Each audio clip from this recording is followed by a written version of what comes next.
Let's talk about the top 3 reasons that insurance companies deny claims. The first one is going to be causation. That means the insurance company is actually going to say that whatever caused the damage, whatever you know caused the damage, did not cause the damage. Sometimes they go hire engineers and they actually put together a really convincing report. Other times, frankly, they just lie and it doesn't even make sense. But either way, what you have to do is set about showing the insurance company that they're wrong about causation. This could be as simple as them saying, oh, there's no hail damage, or we don't believe there was a hailstorm that day.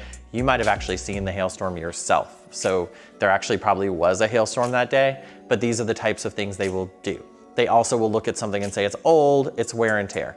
That's all what we call causation disputes. The next one they might argue about is exclusions. They'll say that whatever damage you have is excluded under the policy. This one is harder. You really have to get an attorney or someone that's familiar with insurance policies to help you, because you're probably not an insurance policy expert.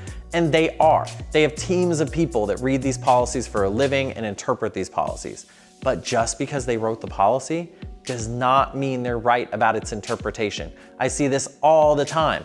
They intentionally get it wrong about what the policy says. I've even seen them misquote the policy. So sometimes you have to go see if what they're saying it says is actually what it says. But they will use exclusions as a reason. Again, if they're using the exclusion, you have to read the entire policy. You can't just look at one provision of it to see if there's an argument that that exclusion has been somehow eroded by the rest of the policy. And then you can make what's called a coverage argument. The final thing that they'll use, and they could use other things, but the third big one is failure to comply with policy conditions. They'll say that you had jobs to do that you didn't do.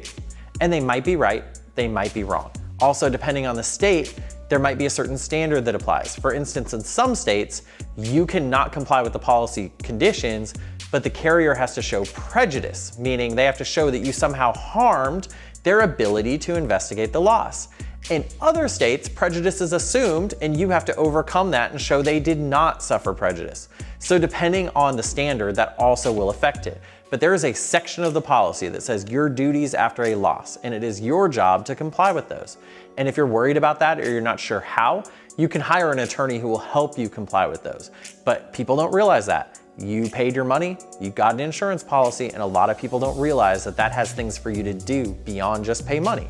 So if you're dealing with an exclusion, you're dealing with a causation dispute, or the insurance company is accusing you of not complying with your obligations under the policy, don't give up just yet. That is just the initial salvo in this entire fight. It's not over. If you need help, get help, but don't just roll over and give up. Want to learn more? Subscribe for weekly claim tips, or go to insuranceclaimhq.com. Protect yourself. If you're having a problem, call us now.